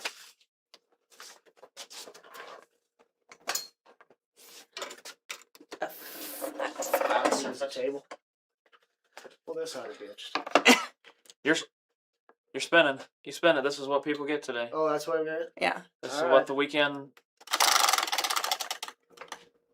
Double points. Woohoo! Double Double point loyalty points. weekend. So you get up your points on our website, and then you can get monies off Okay. your order. So that's for the Crazy Day thing. So last Ooh. weekend was 15% off of the Crazy Day items. Ah. Double points. All Double right. points And then this today. is leather for you. Oh wow. Well, thank you very So- much. Got 2 bends. Yay. Went ahead and was like, probably take the belly off. All right, say bye, Liz. Bye, guys. Bye, Liz. See you guys. Have a good weekend.